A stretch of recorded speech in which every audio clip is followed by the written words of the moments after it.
Welcome to the Millennial Network Podcast. Now your host, Coach Danny Renee. What's up, y'all? Coach Danny Renee, and this is the Millennial Network Podcast. Today we have here Mariano with J Dove Productions, who is a this dude is just amazing at dancing. So, you want me to call you Mariano or J Dove the whole podcast? You can do it interchangeably. It's all good. I'm like, what does people typically call you? Some call me Mariano, some call me J Dove, so that's why. Yeah. Okay. Yeah. Straight out of New York. So, all right. So, J Dove, I'm going to go with J Dove since, that's your production company. Yes, yes. So, tell me the story. So, you specialize in quinceañeras and Sweet 16. So, I'm like, quinceañeras was what, 15? Yep. Sweet, basically 15 for Hispanic community. Exactly. Okay. So, like, how did you get into that? Like, I don't even know. I've never met anybody that's like, oh, I'm going to start teaching 15 and 16-year-olds how to dance at their birthday party. So, like, how did you get into that? You know what's the thing? Okay, so I've always been a dancer. I've always loved dancing, since I was younger. And then one of my cousins years ago, she was like, oh, can you help me with my Sweet 16? And I said, okay, no problem. We put some choreography together, some steps. I helped her, manage her court, which is basically the girls and the guys that come out in it. Did that, and then the following year, one of my other cousins asked me to help with hers. So I said, okay, no problem. We help with hers. But for hers, she had 16 guys and 16 girls. Mm-hmm. So there was no way I was going to work with 32 court members all by myself.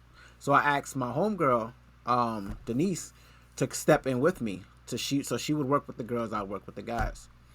So once Denise got her choreography and stuff together for the girls, and she showed me it, I was like, yo, that's fire. I was like, let me step up the stuff with the guys. So we stepped it up. We did all of the rehearsals and everything. And by the time the girls just walked in to the hall, like the way we had it, they separated from the guys. The way the choreography started, from like maybe 30 seconds into the choreography, like everybody just started screaming in the audience. Like everybody, that all invited guests and all that, they started screaming.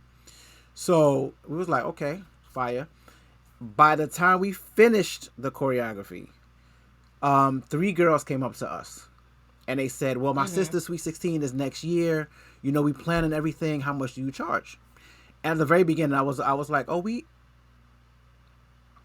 said, oh. So then Denise and I looked at each other. We were like, all right, we're going to talk and then we're going to get back to you and let y'all know, what the price is or whatever like that. So then at that point, we were like, yo, okay, how much should we charge? We're going to do X, Y, and Z. We gave them a price. They went for it. Their mother went for it. And we started doing it from there. After that one, it was like another 2. Then 3. Then we were doing I remember one year we did like 4 at a time. We usually do the rehearsals every weekend. And we had we did 2 on Saturday in Brooklyn and then 2 in the Bronx on Sunday. So it just, that's how it took off. Yeah. That's how it took off. Wow. So you're basically like the talk of the town. Just like, yo, if you want to do a birthday. Like I got the full visual, like when you even explain it. I'm like, man, that sounds like one of those like movie scenes where everybody just kind of stop and the music is right and man. Yes. That sounds like a full experience. Thank you. So how long does it take to kind of get into the process of like planning, and how long does it really take to plan a routine? Or I guess even more so, like what's this whole process of planning it?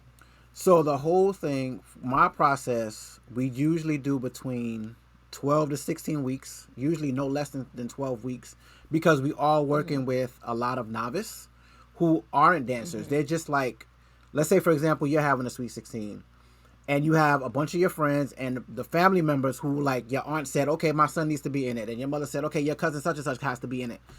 And it's like, okay, fine. And you put all these people together, but they haven't really danced before, So it's like a whole 12 to 16 week process, 2 hours every weekend usually, with them to do the whole thing. And we usually start at least 4 to 6 months in advance with the whole thing. Okay. So we have to pick the music. They have to let me know what music they want. First and foremost, we go over what their vision is. And then, we throw in whatever music it is that they want. Mix that. I mix the music myself. That comes with the package. Also, Okay. yeah. Also, again, their vision. What do you want? How do you see this? X, Y, and Z. And then once they tell me all of that, then I flesh out what the steps are. That's going to get them to that vision. Yeah. Yeah. Got you. Now, are you Hispanic as well, or? So my family is from Honduras, from Central America. Okay. Yeah. So that's how I got the name Mariano Martinez. My family's from Got Honduras, it. but our culture is the Garifuna culture, and we're originally from St. Vincent. So we're West Indians who we lost our land basically in the 1700s with the British killing our last king, and then that led to us going to Belisao. From Belisao, we ended up in Roatán, Honduras. So that's how we started speaking Spanish. Those of us who stayed in Honduras, then more migrated to Guatemala, and others migrated to Nicaragua. So those are the main three that speak Spanish. But those who went to Belize, they can speak Spanish, but they really don't. So that's the controversy of us being like, are you Hispanic? Are you not? We're Caribbeans who had to learn to adapt to speak a Spanish language because of what happened. Wow. Yeah. So you speak Spanish as well? Yeah, I speak Spanish. Do you go back to Honduras a lot? Ooh, all the time. Like I was, I was there like 7 months last year. Really? So, How yeah, is it? I've never been, it's obviously. beautiful. It is tropical. It's Caribbean. So everything is natural. It's fresh. Our house is like 5 minutes from the beach, walking distance. Wow. So it's paradise. It's a paradise over there. Okay. Yeah. I mean, I don't hear. It's crazy that you express that, because I don't hear a lot of people saying, "Oh, I'm going to Honduras." You hear people saying they're going to go to the islands or Costa Rica, stuff like that. But it's just like, I don't know anything about Honduras. So you may have to tell me about it offline. Like, yo, I want to go. Yes, Definitely absolutely. want to travel a lot more. That's what's up. And Cool, I'm building cool, some cool. Airbnbs out there too, so you're welcome. Really? Yeah.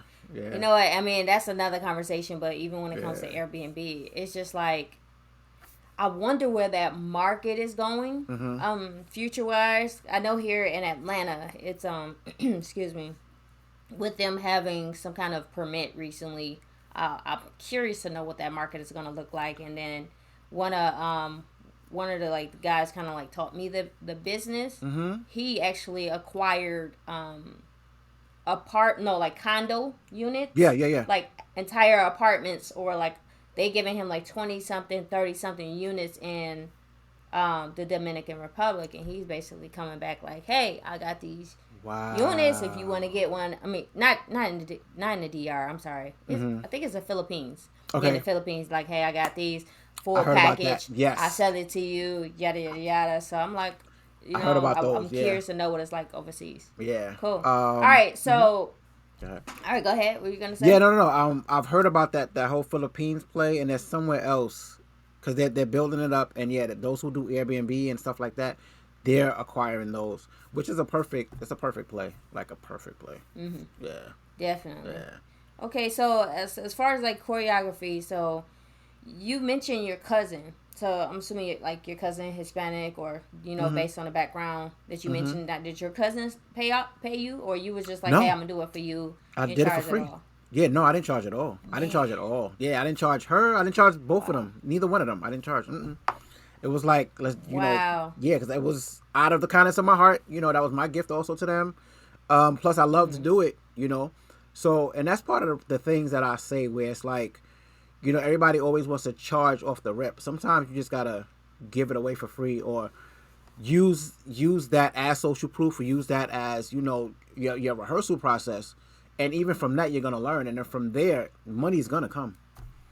The money's gonna come. And I think that's golden, even in your industry. So if y'all listening and you're in a service business or something that you need people, whatever, something that's visible. Yes. Like you said, it's kind of like you got to give. One, you enjoy it, but you kind of got to give. You put yourself in a position where if you do a good job, your work speaks for itself, to where Exactly. people keeps coming back to you to like, hey, you did a good job, because like you said, your cousin had friends, that those friends, when you showed up at theirs, they have friends. So that's the next question I was going to say is like, up until this day, 2022, right? Referrals, like, how has that been working out, like, just for you up until 2022 now? Listen, referrals have been the best thing. It's been the best. Referrals have been the best. I will say that my business is 80% referral, and it's grown to where it's grown, and it's at where it's at because of 80% referral. Yeah, yeah, 80%. Okay. Now, has the referral base created a conflict at all to where you're like, I can't take on any clients yet? No, we've always been able to work it out, and then one of the other parts of what I do is the youth empowerment aspect, right? So, and even back then when I was able to do all of those, those quinceañeras, the Sweet 16 rehearsals, the same, back to back, stuff like that, it's because within the Sweet 16, sometimes you find one or two that can really shine. Like they're dancers, they choreograph, or not that they choreograph, they can pick up the choreography quickly, right? So even on my TikTok, I have tips to where you can get the rehearsal process to go a little bit faster, right? And one of the tips is that if you have anybody that's in the court that can learn quickly, then teach them beforehand, before everybody else gets there, teach them, and then break the group up into 2 or 3. So then that way now you have the ones who can teach, who can help you teach. Now they know the choreo, and now they can teach their friends, right? So that's where the peer-to-peer learning comes in. And that's also where you're taking, people from the court, and you're giving them the responsibility to know that they can also help create, that they're valuable, like that. And so once that ends and you see how they did, now you can offer them work within the whole thing. So now it's like, okay, I need an assistant for this next Sweet 16. Would you like to assist? Are you able to assist? Yes? Okay, let's go. So now they get a cut. You see what I'm saying? Of what I get, because now they're assisting me. So yeah, so that's the youth empowerment aspect of it that I put in as well.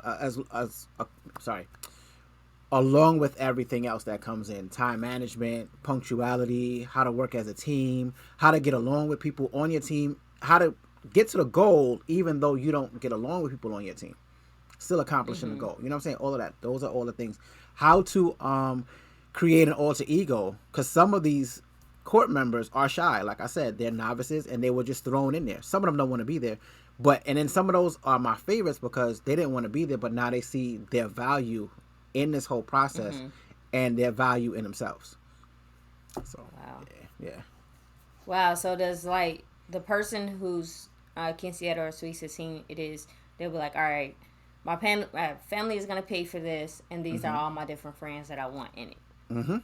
Exactly. Wow. Exactly. Okay. Yeah.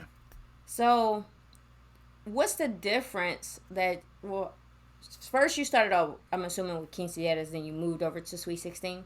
Or not moved over, but you included Sweet 16s as well? They actually worked hand in hand. Some of the girls wanted their party at 15, some of them wanted at 16. So, yeah. So they kind of worked. Yeah. Have you noticed a difference? Well, okay. So here, traditionally, and I'm gonna give you the traditional part. Traditionally, a quinceañera is supposed to be more about, the church, the blessing. It has a lot to do with, the Catholic religion and stuff like that. So that's why a lot of Latinas do the quinceañera, because it's more of a blessing and stuff like that. However, I've also seen the Sweet 16s do it exactly the same way. So the only thing that changed is the age. Traditionally it was about, the church and the blessing. That's why it was a quince. However, like I said, some of the Sweet 16s have done exactly the same process as a quinceañera. So it kind of goes hand in hand. The only thing that they changed was I want my party at 15, and the other ones I want my party at 16. And then some don't do the church at all. So yeah. Okay. And when you say blessing, is it more so like blessing into like womanhood or something? Yep. Exactly. Okay, so like in the Hispanic community, 15, you're basically deemed going into womanhood. Going into womanhood. A younger lady, as opposed to like a little girl, it's like a young lady. So it's similar to like the bar mitzvahs and bar mitzvahs in the Jewish community. That's a quince. Yeah. That's a quince in the Spanish. So what is like? So you say 80% referrals and then 20% So then the other 20% is it like kind of what is it, like ads and like word of mouth? Like where are you looking to grow next? Ads, word of mouth is what the other 20% is. Where people, and like I just started running ads last year. So, and then, I started speaking to a lot of people from through those ads and getting clients that way. But next, what I'm really looking to do is take this entire model and process and begin to coach. I've realized that throughout the entire process, like there's some people who I've coached through dance, through choreography, that have taken this to a whole nother level. They're taking it to a whole nother level. And I didn't look at it that way. So, a lot of times something is right in your face, but if you're not looking at it in the way that, if you're not looking at it in that way, for example, you're not going to see it. Right. So I didn't realize I've been coaching these, youth all these years. There's others who are now photographers, videographers, dancers, what else? Chefs, MCs, podcasters. Like, it's just like, and all of them have come through J-Duff Productions. And now to So see they that all growth. started off with they all started within the Quinceañera Sweet 16. So you're talking about the youth. The youth. Basically, as the youth grew, you inspired them to be within like the entertainment world. That's what you're saying? Yep. And basically inspired them to you be themselves, Yeah. So you're looking to eventually like coach people into doing choreography as well for Quinceañeras and Sweet 16. Exactly. So I'm going to do it in 3 levels. I'm going to do one. Some of the girls cannot afford choreographers. So I'm going to do a course that breaks down everything and how they can create the choreography, how they can teach it to their court, how they can keep their court engaged, how to select their court members first and foremost. So that's going to be a course for the girls who want to, be able to do their own Quinceañera and Sweet 16 choreography and deal with their court. The second one is going to be for dance enthusiasts, dancers who want to learn how to choreograph, and choreographers who want to get into the Quinceañera and Sweet 16 game, because there's like it's a $400 million industry, and a lot of choreographers. Yeah, it's a lot of money in this industry, and wow. Yeah. Wait, and so what's the range of like? I'm assuming like with your company that you probably saw a range of income, but like what is at least a max you've seen or heard that someone would pay for a Quinceañera or a Sweet 16? It goes from, and the clients that I work with is like about 1850, and the max is about 4,000, 5,000 that they'll pay. Now, when you get into the 4,000, 5,000, sometimes you have to add in, you add in dancers that are like, professional dancers that come in and either do party starting or work with the choreography as well and perform, so that it makes the birthday girl and everybody look, even bigger. It makes the show look even bigger. That performance look even bigger. Yeah, that's when you're getting into like $4,000, $5,000. Yep. Yep. How long does the show last? It depends. Sometimes it's like probably. Well, okay, no. Here's the thing. The show itself, they call it a baile de sorpresa, what is like the surprise dance. Can last anywhere from like 5 to 7, 8 minutes. But the entire production is like half an hour at least. Half an hour, 45-minute production. Wow, so people can really just be going to this Quinceañera. It's kind of like almost a wedding where you're going here, you're getting an experience, you got food, family, bonding, and then you got a whole show, performance to watch. I'm glad you even said that, because that's what, when the people that don't really understand what a Quinceañera and Sweet 16 are, I always say to them, think about a wedding without having to say I do. That's what it is. Yeah. Just take out the I do. You thought about 15 and 16-year-old. You thought about venturing into that? Into weddings? You thought about venturing into weddings? Yeah. I've done choreography for weddings. Right now I'm working on a bride and groom's first dance. They're doing it in Antigua. and right now they're in Virginia. So I've created all the video tutorial and the modules, and sending it off to them, Man. I'm dripping it off to them so that they can rehearse it, and then they send me back what they have. I critique it and then send them back, what to fix, X, Y, and Z, and then just keep going from there. So I can do this either in person or virtually. Like, I've I've done this for so long that I can do it either one. That's crazy. Yeah, I kind of want to go to one. That's how cool it sounds. Absolutely. So, because that would just be my goal in the future. Is like we definitely put on a show when it's time for me to get married and dancing and all of that. Because I love. You remember. I love dancing. Absolutely, yeah, absolutely. And you ain't even seen all the skills, right? So you ain't even seen all these skills. But anyway, so when we talk about dancing, even my background with dancing, it's funny because growing up, I remember I was so shy. Like, I did not like being put on the spot. I remember when I was, like, my family, I don't know if we still have the video, but when I was 2 years old, I was a flower girl to my grandmother's wedding. And as soon as everybody looked at me, like I bust out in tears, like, screw these flowers. Everybody looking at me, I don't like it. So I've been that way until age 16. Then I made the decision. I was like, I'm not going to be shy anymore.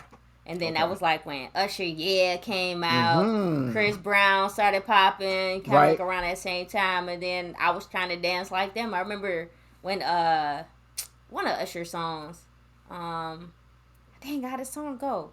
I'm the kind of brother. Yes, yes. Yeah, I can't think of the name. But I stood in front. The song, I stood in front of the TV for a good minute trying to learn that choreography. Wow. More of the story, because I'm getting to the point of how you say you teach people how to do choreography. I've tried out for Tyler Perry. I tried out for I actually made the Georgia State dance team. Okay. My first college, I didn't make the dance team, but I later found out that it was just people hating on me because I used to dance everywhere. Back then, I used to battle dance. So people hated on me. That's how I started. Yeah. That's how I started. So people hated on me, so I didn't make that team, even though I was clearly the better dancer. But more of the story, I tried out for Step Up. I went to Miami, tried out for that, and I never made the cut. I never made the cut because it took me a lot longer to pick up choreography. Like, you get some music, you play the music, yo, I'm feeling something, whatever I'm feeling is coming out. But when it came to choreography, it took so long for me to capture it. I don't know why. So you're talking about you teach people how to do choreography, and I'm pretty sure you probably ran into people like me who like hear music and can, look pretty good dancing, but don't know how to pick up choreography. So what is that process? Like, how you teach somebody to learn choreography and then eventually teach it themselves? Okay, so what I do is any and everything is repetition. Right, we only know how to walk and run because we kept repeating, crawling, and standing up over and over and over again, and we didn't give up. Right, so that's one thing I need everybody to understand. Giving up is not in our nature. It's not. Right. Okay, so that's my little soapbox. But in the process of teaching choreography, it's a matter of repetition. Then also breaking down the pieces of music. So you have your primary percussion, right, which is the main beat you're going to hear over and over and over. Then you have that underbeat, which is a beat that, like, it's kind of subtle. You hear it, but it just comes in, boom, like every now and again, like maybe after every 4 or after every 8, you're going to hear that, the underbeat. Then there's also counts, right? So you have to learn how to, you count. Basically, the basic count is from 1 to 8. 1, 2, 3, 4, 5, 6, 7, 8. 1, 2, 3, 4, 5, 6, 7, 8, right? Once you can get that, and you can just start, now let's move, what are we moving to? What's your focal point? We move into the counts. Okay, 1, 2, 3, 4, whatever it's going to be, and then we're going to hit the primary percussion. Okay, we just hit the primary percussion. Okay, it's coming in on every 4. Boom. Boom. Boom. Right? So now the next part of it, as you capturing all of that, now what is movement? Movement, choreography is just a set of movement repeated over and over and over again, right? As that's the difference between freestyle. You do it, you can even forget about what you did. You don't know, it's freestyle, right? But when you do that's choreography, all day is freestyle. You're right, freestyle. when you do choreography, it's like you're gonna repeat that 8 count over and over and over again. Then you're gonna add maybe a 4, right? A 4 count. So you have that. Then another 4 count. Now you have 2 8 counts, right? And then you're gonna do another 8 count. Then you're gonna go back, repeat all 3, put all 3 together. Then go back and then add the 4th 8 count. And then that's how you're just gonna continue and have the choreography. And again, repeating it, going over it, becoming one with the music. All of that goes into it. Yeah. So that's my process. So more of the story, because that was a lot. I wish I could train and take your class. So more of the story just is my friend used to say this years ago. He just keep going to dance classes and learning from different choreographers. But I just feel like I learned that so much, so late in the game. And I did. I wouldn't say necessarily gave up. But I was just like, you know what? Turning dance into a career is just not for me. Like, he travels, he dances, he acts. He was on the podcast recently. Okay. But I was just like, this is not for me. I want to keep dance fun. So I'm going to just keep going out and go out and show whatever, and I'll be good. But I love that. But I think I am going to, unfortunately, with COVID, prior to COVID, I was like, I'm going to take Latin dance classes and really learn and master like salsa, bachata. Yes. Well, I love bachata. That's kind of like my favorite. And I love zouk, or I guess in the African language is what is it called in African language? It's called compa. No, I thought zouk was Brazil, and then African was called something else. Wow. I always thought zouk was African. I mean, I know it's a derivative. Everything is a derivative. Salsa, bachata, everything is a derivative of African. But there's Afrobeat and all that stuff like that in Africa. But there's another, Oh my god. Yeah. Nice. I don't know. I'm gonna have to get back. I'm gonna have to get that name to you because I think. But obviously, I got a lot of injuries too, like knees and certain things that would create a lot of limitations to like what I can really do. But I do at least want to do it because it's always something I want to do at least for fun. Like, I love going to Latin clubs. That's what's up. Yeah. That to me, like the clubs that they have now, where the kids are fighting or where they're not fighting. And I remember it's been years since I went to an actual club, but I would just see people standing on the wall, maybe getting drinks. Girls maybe not liking the guys just coming up to them asking for the dance, or some guys are being disrespectful. I was just like, this is not my kind of environment. But when I went to that Latin club. I'm about to say that. This is where was this? This is in Atlanta. This is Atlanta, like some of the biggest clubs. This is like a lot of people didn't really dance or. Yeah, no, you got to go to the ones. Yeah, Latin you know clubs, what it is like nowadays? African clubs, like, yo. The African, it's all about it? Caribbean. Yeah, Caribbeans. Yeah. African, Caribbean, and Latin. Yeah. Those are just you're dancing nonstop. You don't care. Like, I remember this dude probably came at the Latin club. This man probably came up to me, probably 70, 80 years old. Was like, ma'am, you want to dance? Of course. And he he did better than I did. I was messing up because I'm not a trained Latin dancer. I could just kind of follow to an extent, right? Got you. Yeah, anyways. Yeah, that's what it's about. So anyway, so we're back. All right, we're back. Sorry, y'all. Okay, so you did say that moral of the story is that you're able to teach people once they can grasp the concept of the different number counts, feeling the music, maybe taking different dance classes. And maybe just training from you, that you could teach them how to become a choreographer and be able to recreate the whole process that you just basically explained. Exactly. Yep. Yeah. And go, over and over. And that's what my third, the third thing that I'm doing. So I have the course for the quinceañeras that's trying to do it for themselves. I got the course for, choreographers, dancers, dance enthusiasts who want to choreograph quinceañeras and sweet 16s. And then the mastermind is going to be for those who are like really trying to take this really huge, even building the business of it. What's your business going to be? The entity we're going into, how to even take that.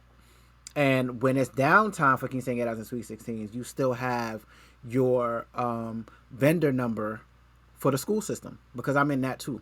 I'm in the school systems as well. This is how I'm able to be a dancer choreographer and make this my job and make it full time. You know what I'm saying? Mm-hmm. So yeah, it's all like that's the mastermind. That's what I want to teach people as well. Dancing choreographers. I honestly feel in my heart, if we've been given a gift, then that's the gift that should make you money. You Mm-hmm. know, there's people who are always complaining about their 9 to 5 and things that they at a job that they don't want to be at. They prefer to do X, Y, and Z. There's artists, painters, dancers, musicians, like whatever it is that your heart desires and your talent and your skills are. That's what should be making you money. And I always Mm-hmm. say, you know, I'm somebody who comes from like I said, a Caribbean background, I'm Garifuna background, and still to this day, in my culture, dance is seen as a hobby. Mm. It's seen as a hobby. There's still people who ask me, "Oh, I know you dance, but like, what do you do? Like 9 to 5?" I'm like, "Dance." Like, no, I mean, like, no, I dance. I work. I know how to get into the school systems. I know how to book quinceañeras as Sweet 16s. I know how to get into the after school programs. I dance. I know Mm-hmm. how to now, get contracts and hire other choreographers and dancers to go into the school systems as well. So now I'm providing jobs. I dance. That's my 9 to 5. I That's my dance. 11 to 7. I love it. Dance. My 11 to 7, 9 to 5. I love it. I dance. I want Nice. to teach So, others to do the same thing. so it's interesting that you say that, and I guess I'm gonna add to it. You tell people like master doing what they love, and I think Mm-hmm. some people still do have difficulty trying to figure out how to package it, right? Mm-hmm. Package what they love into something different, and that's why I Yes. enjoy bringing you on here, because Thank you you. hear dancers, but people don't like dancers, at least here in Atlanta. You hear New York, California. Mm-hmm. It could really be a struggle, because if you're waiting for the next But it, gig, it could really be a struggle. And and then that's you the thing. turned it into a business, That's and a right. lot of people don't know how to turn it into a business. Right. But I know, like for me, I'm weird. Like people used to say back then, like you do a lot, or you need to focus on one thing, and I used to hate it, because I'm like, just because you ain't skilled and know how to do this don't mean I need to, because back then That's I how. was dancing. I Mm-hmm. was studying acting. I mean, I didn't. My goal wasn't really to be an actress, but I wanted to. I wanted to do some acting, Mm-hmm. but I also wanted to understand it from the directing producer's point of view, because that I was love that. originally, my passion, Mm-hmm. was directing and producing. But when I got into the industry, I just felt like there's some amazing people, but then there was also some people that you just every day at work you felt like you were competing with, because if I'm working a 3 to 4 month contract and this person is an assistant just like I am, there was literally people that would try to make me look bad, purposely give me the wrong job. Twice it Yes. happened. Two different Yes. productions. Yes. Purposely give me the wrong job to where I'm looking like an idiot. And I don't know what was up with me back then. Like, you ever watch a movie and then you're like, if you just tell them the truth, they will get it. But the person in the movie would never tell them Tell what them the truth. happened. Yep. Yep. Yep. Yep. Yep. Like that Yep. was like, why you just won't tell Mm-hmm. them? Mm-hmm. And I'm like, that's a part that I kind of want to understand when it comes to writing. And it's like, do they just not do that, obviously, to develop the story? But because I would watch so much, I'm just like, well, maybe it's because of excuses. So Mm-hmm. I ran into an incident in the military. I didn't say anything because I didn't want it to come off as an excuse. And then just those two productions, I could have said XYZ, but I didn't want it to come off as an excuse. So those productions were just over, and I was just like, I don't want to do this. I don't want to do it like this. But how can I? That's And it interesting. took me. It took me a minute. I'm still trying to figure it out, because now with everything going on, like, how do I really balance it? But Mm-hmm. the point of saying that story is, I'm pretty sure there's a lot of people that has talents, and they don't know that they can capitalize off of it, to where they can really turn it into an income producing business, or an income producing self-employed Yeah. job, to where at least you're still, Yeah. at least you're still at least able to replace your income. And then, to your point, and I guess another perspective, because this is something else I realized, a successful business really comes down to having a system Mm-hmm. and organization. Yes. Big time. Most people, when they get into entrepreneurship, they don't know how to, like, organization. There's so many levels to organization. And then Yeah. a system. Like, if Yeah. you don't have a coach, you don't have somebody teaching you a system. So once you figure out those two, organization and a system, so being organized within your system, then the game is over. And that's the part I feel like so many people aren't getting to, because they realize it's hard at the beginning. And you were going to say to that point? Yeah, actually, yeah, absolutely. You have to systematize it. You have to systematize everything. Even me, I'm still working on making my system even bigger and stronger, especially with me taking on like more bandwidth. You know what I mean? So the higher you go, the stronger and the more structured your system needs to be. And then you need to go back in and tweak stuff and you know, and figure out what, okay, so I've never had to deal with, let's say, for example, let's say four schools at a time. I'm maybe used to dealing with two. It's four schools at a time, and the hours are clashing. Okay, now I need to bring in another choreographer, you know, another dance specialist, teaching artist, choreographer to go and fulfill that school, you know. So now, how do I build this into the system that I already have? So it's all those little things, you know, that you have to go back and look at and tweak and stuff like that. But yeah, definitely, it's about the system. It's about, and that's the part for me that dancers, artists, we are the brand, we are the bag. Don't ever get that twisted. We are the brand, we are the bag. The industry likes to capitalize on that fact, on us not knowing that we are the brand and we are the bag. You know, so it's up to us now to create our own systems, our own entities, our own companies. This is the reason why, like, even rap artists and vocalists aren't taking those 360 deals, and they're not taking those, you know, all that. I don't want that. I know how to do this on my own now. Like, I don't want, you know what I mean? Like, this is how all of them, well, the older ones went broke, where it's like you in the limelight one day, and then all of a sudden they decide to shut your light off. Boom, you know, they, no more promotion, no more this, no more that. Now you owe X, Y, and Z because they didn't tell you what your contract really was, or that the money they were giving you, you owe it. You know, or that you're getting 25 cents on every record. Like, they didn't tell you all of these things. You didn't read it. You know, but in reality, what happened is they became millionaires because they already knew that you were the bag, that you were the brand. They became millionaires off of it. They became millionaires off some of of it. them billionaires now. Right, you know, exactly. Billionaires. Yeah. Yeah. Okay, so your advice to the millennials that are artists listening to this, and you, like you say, you're still understanding your process, but what advice would you give to the millennials that's listening that are an artist that can dance, or maybe play play music, or I don't know, act, like paint, anything within photography, like you said, within the arts? What are your advice on if they are working a job and turning that and using that skill set to replace their income? Like, and what are some systematic examples that you can give them to be successful? Absolutely. You want to, first and foremost, move from your gift. Move from what makes you happy. If you're at a 9 to 5, you know, any 8-hour work week, whatever, 8-hour day shift, whatever, 40 hours, save your money. Save your money, save your money, save your money. Use the job as your investor. Let that job be your investor for you to do. If you need to take any kind of classes, you know, take classes. Allow the job to be your investor. You know what I'm saying? That's where you're going to get the money from to do what you want to do. And save as much as possible. Especially those of you who are still at home. Save. Like, you know what I'm saying? And invest with Danny. And there you go. And invest with Danny. That's right. You need a coach.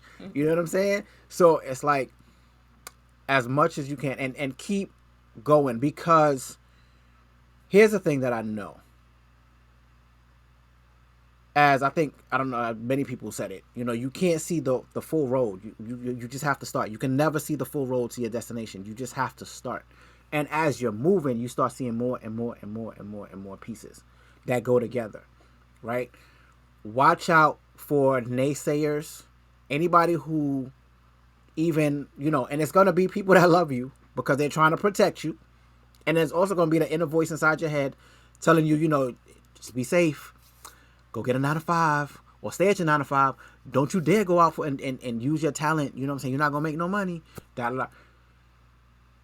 Try to keep that as minimal as possible, especially the voice in your own head. Try to keep that to as minimal as possible because you are gonna make it. You can make it. Do not allow your bank account, even a negative balance, to scare you, because these are all illusions to try to stop you. Real talk. All illusions to try to stop you. Like, go after what you love, go after what you want, and find a ways to make it work for you. You don't have to be the next Michael Jackson, the next Janet Jackson, the next Beyonce. You don't. You have to find your way to make it work for you. That's it. Yeah, and the point is just doing. Like, just gotta Do get it. out and do it. Get out and do it. And be okay. Be okay with falling. Yeah. Oh, As long yeah. as you get back up, be okay with falling. And that's like, with your job being an investor, it allows you to fall a little bit. Yes, better. a little bit more. And that's the thing that it goes back to what I said in the beginning. Like, we can only walk and run because when we fell as babies, we did not stay down. It is not in our nature to stay down. It's not. We're gonna get back up. Any child, and that's the thing. Whenever you're worried or fearful or you falling, go back and look at a baby. Watch baby videos. Baby's crawling. The baby's gonna fall, gonna start wailing, crying, everything, but you know what it's gonna do? It'll stop crying, it's gonna get right back up, do it all over again. Just remember your innate ability to get back up. And your innate ability to figure it out. And you also mentioned, like, you already kind of like mentioned your next steps, but I guess from a target market aspect, do you plan to get into more weddings? Do you hope to get into films where you can do like She's All That? You remember that Usher scene? Yes. Presidential. I don't know if they do that. That's probably just in listen. movies. But... Yeah, no. I honestly feel like, and I don't know if I'm giving it away, but I feel like I always said, there's something in Atlanta waiting for me, and I know exactly who's waiting for it. And when they produce a movie that needs a debutante quinceañera style Sweet 16 choreography, that's me. It's mine. That's me. That's mine. Yeah. So I'm definitely looking at movies. I'm definitely looking at getting into more weddings and stuff like that. My sister was telling me the same thing. You need to do weddings. You need to do weddings. Like I said, I do choreography for brides and grooms. I do choreography for their bridesmaids as well. So, but I'm gonna start even showcasing that a little more as we keep growing. Yeah, but it's in the works, and I've already started doing it. So yeah. Okay. Do you network at all in the industry? I do. Okay. There's a couple of people, and you mean like the main high, like industry as far as like movies and like directors, writers, producers. Yeah. There's some people I network with in there. Yeah, absolutely. I need to do more of that. Yeah, stunt coordinators. I mean, granted, you ain't trying to do stunts, but just knowing them, just the same referral business. Like, yo, I know somebody that's the referral. To kind of get you in there. So that's good. Well, you know what, J Dove, I really appreciate you blessing my podcast today. Thank you. Absolutely. Giving kind of a spin on the entertainment side, because a lot of people don't know necessarily the other business aspects to entertainment. Like, even when it comes to musicians, they think, oh, I just want to be like Beyonce or whoever, but you forget that there's a production behind it. You could still be the producer. That's right. You could still have your music and movies. That's right. I was at this, I know I'm closing it out, but just like real quick, I was at this, I actually did poetry for the first time. Okay.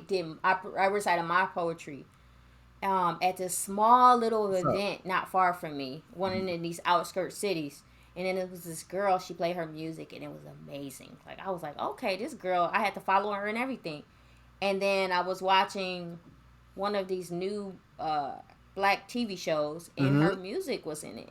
Look at that. And I was like, wow. Look at that. So that's just another, layer. But again, thank you so much for, blessing the Millennial Network podcast. Absolutely. Again, you provided an artistic business that all of you out there, if you're an artist, you could definitely turn your skill set into a business opportunity that can pay you money. Absolutely can. hit me up. So you enjoy your day. Oh yeah, I'm sorry. Yeah, how do I reach out to you? You guys can reach out to me on Instagram at JDuff Productions. You can reach out to me also on Instagram. I have another Instagram with directly at Mariano, Mariano _I_am at Mariano IM. And everything Facebook, Instagram, and YouTube, JDuff Productions. So you can find me on all of those. Okay, you mentioned TikTok as well, right? Yeah, TikTok as well. JDuff at JDuff Productions on TikTok. Yeah. Are you sharing more of your videos? Because hey, some of these millennials got kids turning 16 and 15. Oh yeah, absolutely. So do you share a lot of your dance videos? Yeah, I share a lot of dance videos on Instagram, on Instagram and on TikTok. I share a lot of tips on TikTok as well. And if you go to my Instagram and click on a link, you go to Instagram at JDuff Productions. Click on my link. You have ways of contacting me, working with me, getting some other tips on how to make your quinceañera Sweet 16, memorable without all the stress and the overwhelm. That's the other part I provide for my clients. Make sure that this process is seamless and stress-free.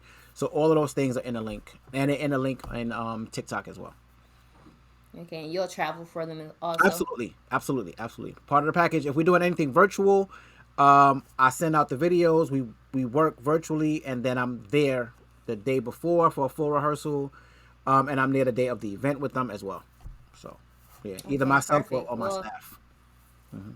Great, awesome. So again, thank you for coming to the Millennial Network Podcast. Thank you for for having me. Remember, y'all, this is no problem. This is Coach Danny Renee, where your network is your net worth, and we are out. Peace.